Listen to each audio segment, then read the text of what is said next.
Hi, my name is Rachel. I'm going to show you how to place decals on the hood of a tractor. But first I want to talk to you shortly about placement of your decals.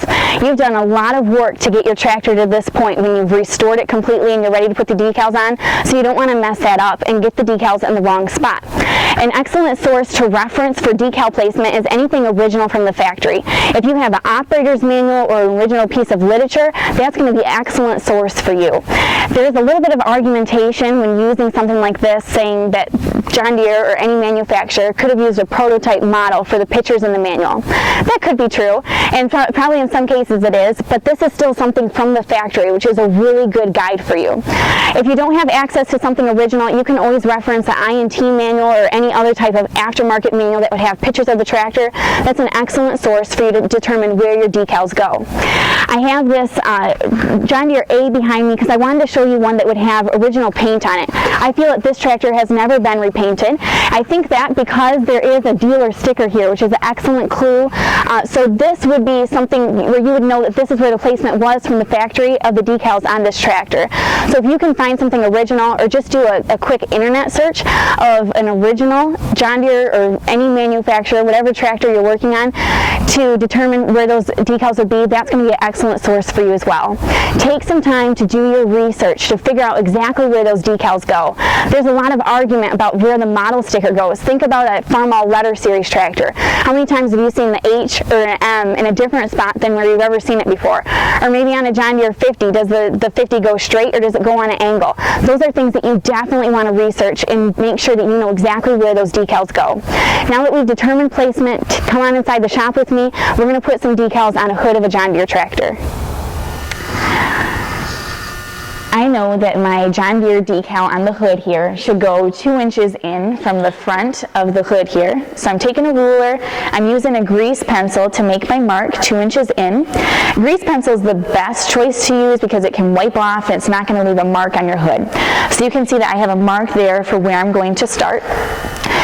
Before I did this, I did completely wash this hood to make sure that the surface is very clean. That's so important, that you have a clean surface. And then of next importance is to make sure that your fingers are clean. So many times I've seen a decal placed on there and the corner of the decal has a greasy fingerprint. Not good. So make sure your fingers are clean, make sure that the hood is clean, and then you're ready to place that on there. So I've made my mark, and now I'm going to spray some adhesive solution onto the hood where I'm placing the decal. You can purchase adhesive solution that's made especially for decals. You can use window cleaner. I'm just using soapy water. You can use any of those. There might even be other solutions that you can use. There's lots of products available, but I'm choosing to use soapy water. So I'm going to spray this whole surface with the soapy water. Don't use just plain water because the soap allows the decal to move around a little bit once you place it on there if you need to move the position. So my surface has been cleaned and now it's sprayed with the soapy water. I'm going to peel back this part of the decal. You can see that my decal here is a Mylar decal. It's all one piece. We'll talk about different types in just a minute. Okay, so I've got my decal here. I'm lining up to my mark. I want this to be about centered in this groove of the hood here.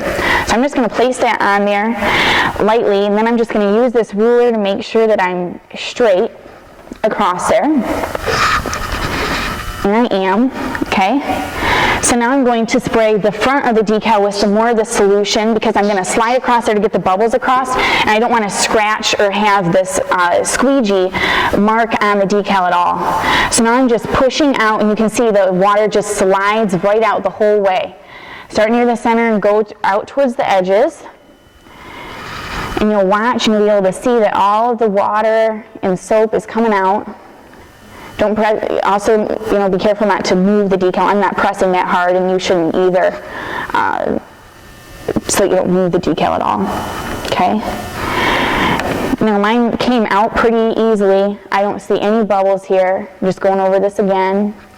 If you get a stubborn air bubble that you just can't get out, you can use a pin to poke the decal and then just release that air bubble. But this looks pretty good to me. I don't see any issues in there at all. Okay, so my decal's on there now. I'm going to let this dry. You can let it air dry. If you're in a hurry for some reason, you can use like a blow dryer and get it dry, and then I'll just wipe off all this excess. This crawler has slightly different style of decals. This would be a decal that's a little more authentic with the vinyl cut decal. So when you get this, it will have both the backing paper and the application paper. You'll still spray the hood with application solution just like we did on the Mylar decal, and then you'll peel off the backing paper and put both the letters and the application paper onto your hood. You still use a squeegee and press out all of that liquid from out behind there. You still want to line it up and make sure it's straight. All of that process still applies. And then once that's secured on there and you've squeegeed it out, then you just peel off the application paper. Do a final review just to make sure that there aren't any air bubbles that you didn't see when the application paper was on there. And of course, if there is, you use the pin just like you would on a Mylar decal, and that would be how you'd put a vinyl cut decal onto a hood.